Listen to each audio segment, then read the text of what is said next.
And good morning, my dear students.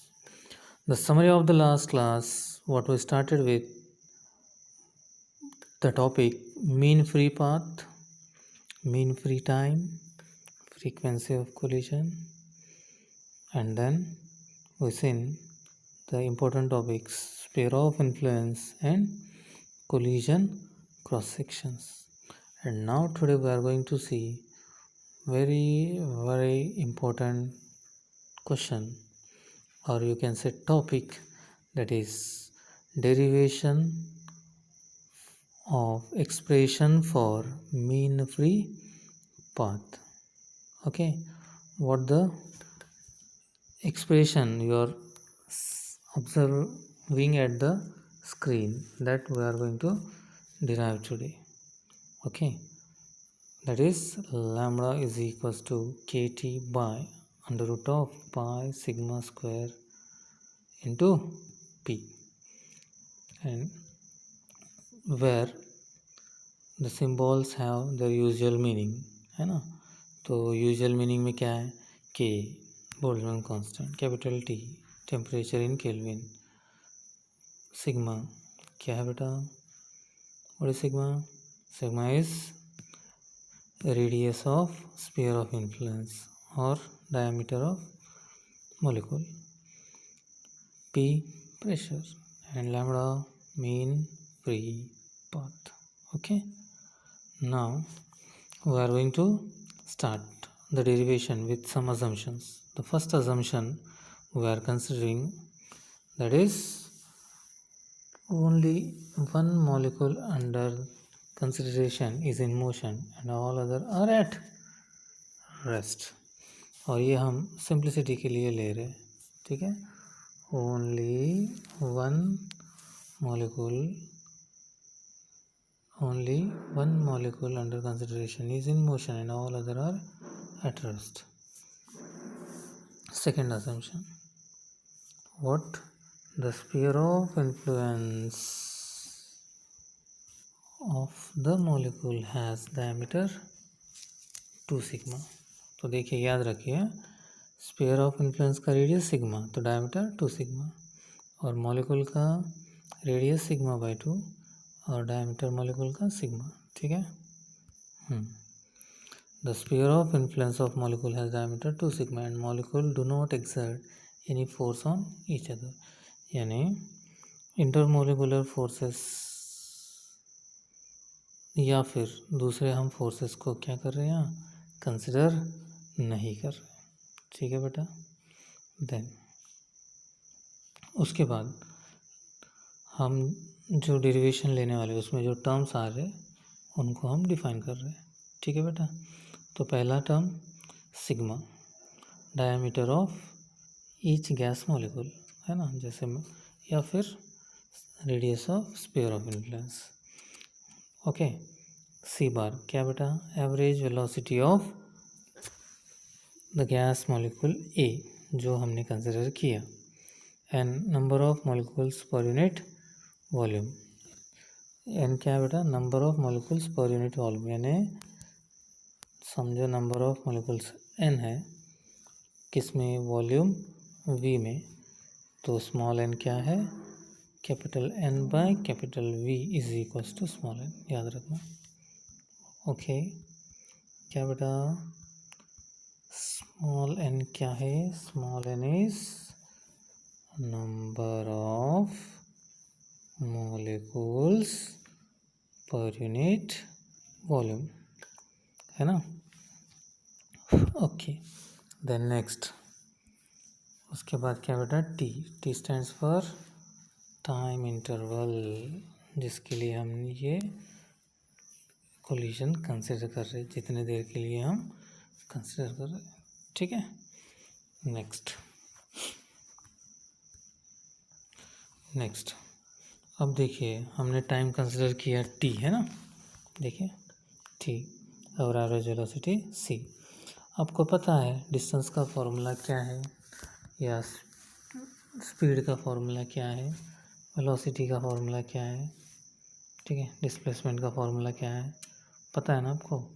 तो चलो लेता हूँ मैं, अगर एवरेज वेलोसिटी क्या है सी बार है और टाइम टी के लिए ट्रैवल कर रहा है तो क्या मिलता है देखिए see here speed is given by और वेलोसिटी इज गिवन बाय, ठीक है, दोनों में से एक लेना है हमको। मैं यहाँ पे वेलोसिटी आपको एक्सप्लेन कर रहा हूँ। सी अरे हट वेलोसिटी सी बार लो या फिर मैं वी लेता हूँ। वेलोसिटी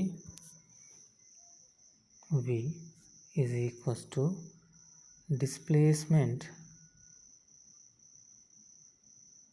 ठीक है, डिस्प्लेसमेंट क्या है आप देख लो, हाँ, अपॉन क्या बेटा टाइम। तो फिर डिस्प्लेसमेंट हमें चाहिए तो क्या होगा v और टाइम का मल्टीप्लिकेशन है ना। सिंबल्स में कैसे लिखेंगे v is equal to D, ठीक है। अगर स्ट्रेट लाइन में मूव हो रहा है मॉलिक्यूल तो डिस्प्लेसमेंट और डिस्टेंस दोनों सेम रहेंगे है ना। तो v is equal to D upon T, D distance बोलो या डिस्प्लेसमेंट बोलो स्ट्रेट लाइन के लिए। So D is equal to V into T, V की जगह यहाँ पे हमने एवरेज वेलोसिटी क्या है सी बार है इंटू टी। ओके बेटा, राइट। तो देखिए आगे बढ़ते। तो डिस्टेंस ट्रैवल्ड अभी जैसे मैंने बताया आप लोगों को क्या है बेटा C into T. Distance travelled how much C into T. यहाँ पे है ए, टी टाइम में वो यहाँ तक जा रहा है। Okay okay. तो इसके आगे देखिए in this time the molecule A will collide with all other molecule whose center lies in the radius of sphere of influence। Sphere of influence का जो रेडियस रहेगा उसके अंडर जो जो आएगा उससे वो कोलाइड होगा। जो स्पीयर ऑफ इन्फ्लुएंस का रेडियस क्या है सिग्मा, ठीक है ना, ये, और इसका रेडियस ये वाला सिग्मा, ठीक है। तो आपको अब ये पता चल गया सी टी डिस्टेंस है, ठीक है, ये पता चल गया सिग्मा रेडियस है, ठीक है। अब देखिए volume of the cylinder, cylinder का वॉल्यूम क्या है एरिया इंटू, जैसे सिलेंडर अगर है आप लोगों को पता हो ऐसा, अगर सिलेंडर है जिसकी हाइट क्या है बेटा h है और जिसका एरिया पाई r स्क्वायर है ना। तो फिर क्या होगा form volume of cylinder pi r square h, radius अगर r है तो यहाँ रेडियस क्या है सिग्मा। तो ये देखिए दो पार्ट में डिवाइड करते हैं हम, पाई r स्क्वायर इंटू डिस्टेंस, ये डिस्टेंस यानी हाइट का काम कर रहा है, इंटू सी टी। तो वॉल्यूम ऑफ सिलेंडर समझ गया। ओके ना number of molecules in this volume. तो देखिए अभी ये एक्सप्रेशन में आप कंफ्यूज ना हो, ठीक है। तो देखिए मैं इस एक्सप्रेशन को आपको समझा के बताता हूँ। क्या नंबर ऑफ मॉलिक्यूल चाहिए, मैंने जैसे इससे पहले फॉर्मूला लिखा था n is equal to small n is equal to small n है ना, number of molecules per unit volume n by v। तो आप मुझे बताइए n क्या होगा, स्मॉल n इज क्या कैपिटल n क्या होगा, capital N is equal to small n into volume. तो यहाँ स्मॉल n है और ऊपर में ये वॉल्यूम, वॉल्यूम से हमने मल्टीप्लाई कर दिया। Are you getting, yes sir, ठीक है। तो आपको समझ गया। देन नेक्स्ट हम देखने वाले हैं क्या number of collisions in this time, T time में number of collisions in this time T time में कितने कोलिजन्स हुए। तो मैं आपको बताना चाहूँगा जितने मॉलिक्यूल्स रहेंगे उतने कोलिजन्स होंगे। क्यों? सिंपल सा लॉजिक है। अगर ये ए मूव हो रहा है ऐसे, ठीक है, ये इसके अंदर अगर 2 मॉलिक्यूल है तो 2 कोलाइड होंगे, 100 मॉलिक्यूल है तो 100 कोलाइड होंगे। Are you getting? Yes, very good. Then अभी number of collisions in time T मिल गया हमको, राइट बेटा? तो फिर क्या अभी मीन फ्री पाथ का formula. So mean free path का formula lambda is equals to total path travel, यानी टोटल उसने जो रास्ता कवर किया है, बाय नंबर ऑफ कोलिजन्स। इससे पहले भी हमने देखा, ठीक है। तो कितना उसने रास्ता कवर किया, डिस्टेंस सी टी कवर किया, इसलिए सी टी बजानी नहीं है, हाँ। देन उसके बाद नंबर ऑफ कोलिजन्स कितना हुए बेटा? n pi sigma square C bar into T बराबर। देन सी टी देखो, C T get cancel. Okay, now mean free path is equals to lambda, है ना, that is equal to 1 pi sigma square into n। This is the expression for mean free path given by Clausius, है ना, Clausius ने दिया। But ये जो Clausius ने expression दिया है मीन फ्री पाथ का, उसमें आप लोग स्टार्टिंग में ही कंसिडर किए थे, या हमने स्टार्टिंग में ही कंसिडर किया। क्या कंसिडर किया बेटा? कि सारे मॉलिक्यूल्स रेस्ट में रहेंगे, सिर्फ और सिर्फ ये अकेला ए मॉलिक्यूल मोशन में है। अभी देखो, ऐसा तो होगा नहीं कि गैस है और एक ही मॉलिक्यूल चल रहा है और सारे रेस्ट में हो, है ना। तो मैक्सवेल ने उसमें करेक्शन किया बाय अस्यूमिंग और by taking what law of distribution of molecular speed, जो हमने पढ़ा था मैक्सवेल डिस्ट्रीब्यूशन, है ना। तो उसको कंसिडर करके उन्होंने उसमें चेंज लाया, और चेंज ही ऑब्टेन्ड हाउ मच और what in the expression of lambda we got just a little bit adjustment, that is lambda is equals to क्या बेटा? lambda is equals to 1 by √2 pi sigma square n, है ना, यानी सिर्फ √2 denominator में add हो गया। Okay, so that expression is given by this. Okay, this is the Maxwell's formula for mean free path in terms of radius of sphere of influence and number of molecules per unit volume, ठीक है। but if we want this in terms of pressure and temperature, ठीक है, तो फिर हमें आगे बढ़ना होगा, और आगे बढ़ के जो मिलेगा वही हमारा फाइनल एक्सप्रेशन है ना।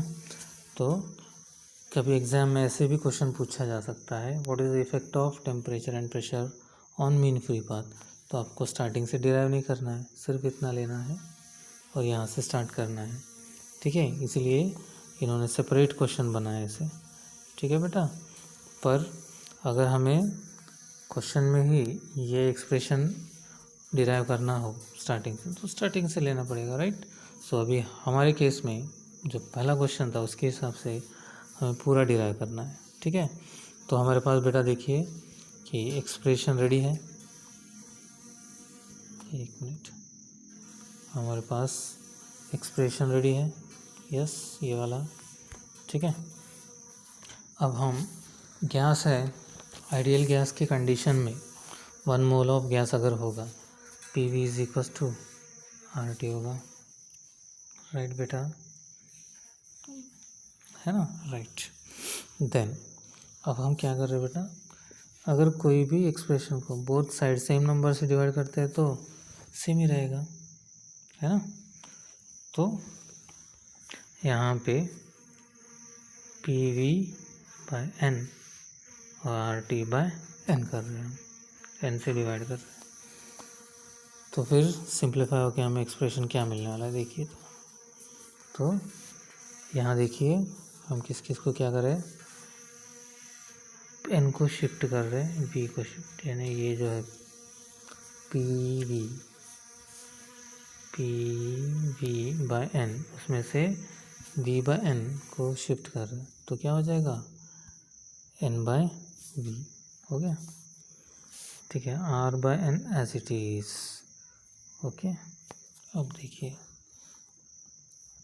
जैसे कि हम पहले से जानते हैं स्मॉल एन इज क्या बेटा, number of molecules by volume, और के बोल्ट्जमैन कांस्टेंट है जिसको हमने इससे पहले बहुत बार पढ़ा है, आर बाय एन, ठीक है।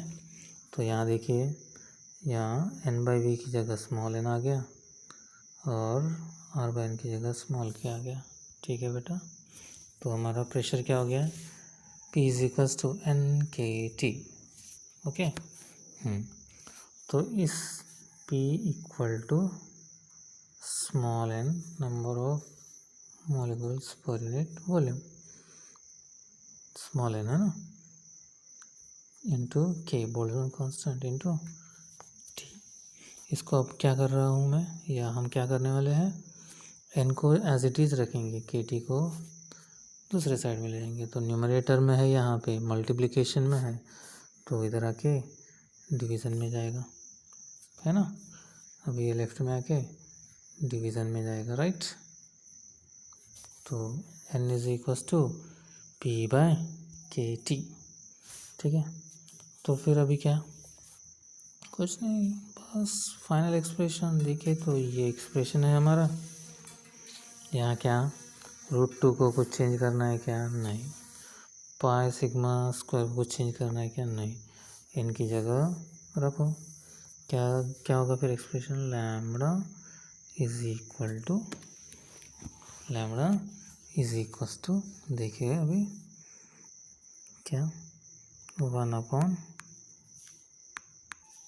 एक मिनट 1/√2